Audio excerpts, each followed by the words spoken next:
been a few months since I did an update on my Robinhood portfolio. It just hit 15,000, so I figured now is as good a time as any.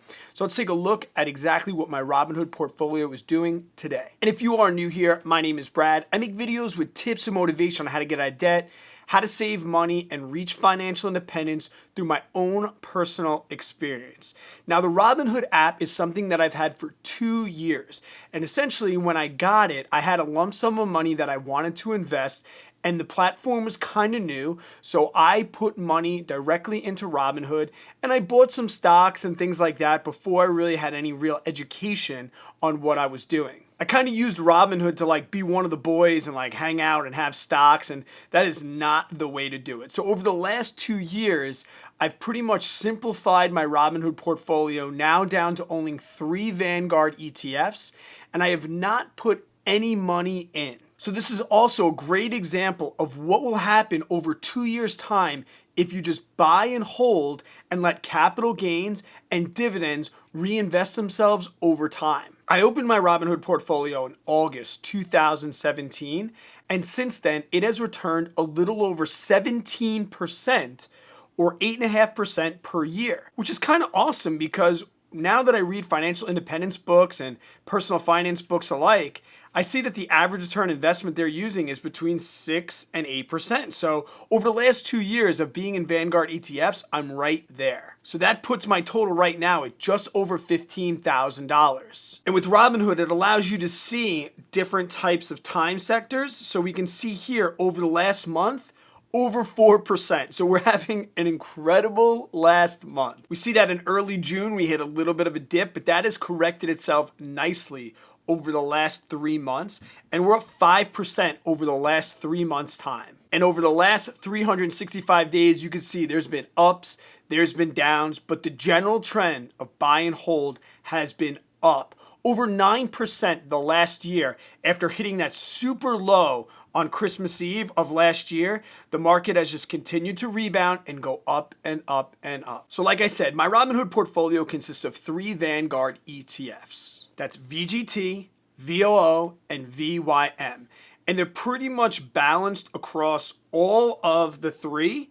And I reinvest all the dividends from them right back into them when I can. First, let's look at VGT. This has been my biggest one, my biggest return, but it's also the one I've had the longest. VGT for me in the last year is up 15%. I have 24 shares in this, and what VGT does is it tracks information technology-based companies across their index for that sector. This one ETF has returned me over $1,000 in the past 2 years. And it has a pretty decent dividend at 1.38%, but doesn't really need that huge dividend because the return is so good. And the expense ratio on this is also very, very low. VOO has returned about 7.5%, a classic Vanguard ETF.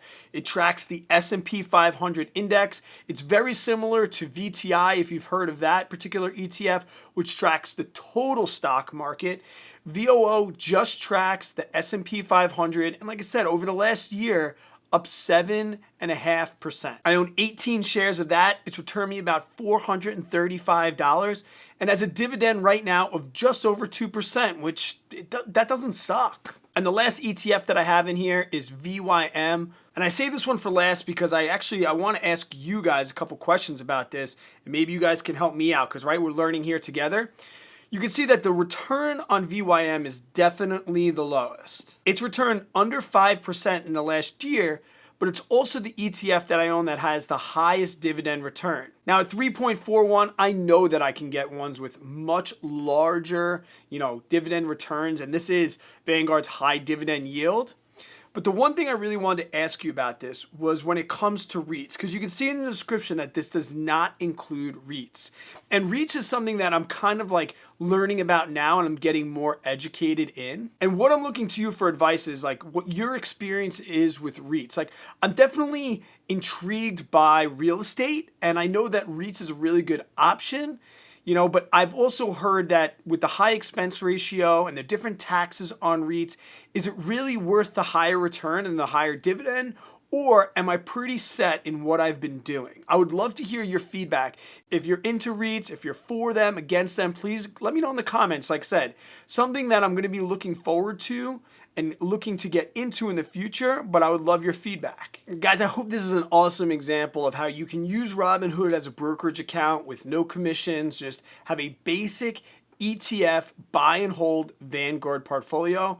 I also have left my referral link, guys. I want to thank everybody so much for the people that have used my referral link, for the people that have joined Robinhood using that, and you've gotten a free stock as well as me. So I have it open in front of me. I just want to thank Carlos P, Emilio I, Cody H, Jessica N, Chelsea B, Marvick D, Elizabeth H, Courtney C, Kevin M, Juanita T, Thomas R, and Alexander F. That's the information that I get. It doesn't tell me what stock you get. If you're one of those people, thank you so much. Let me know what stock you got. Generally, when I get a stock, I save it for a couple days until I get some dividends, and then I sell it off and I reinvest it back into the ETFs I have. But, signing up and using my referral link, guys, thank you. I really appreciate it. It's a great way to help this platform, and help the channel as well. And if you are new here, consider subscribing, get on board. A little over 4,000 of us trying to reach financial independence and get debt free together. Until I see you on the next one, guys, stay positive, work really, really hard. Always be kind to others. I hope you have yourself an amazing day and a better tomorrow.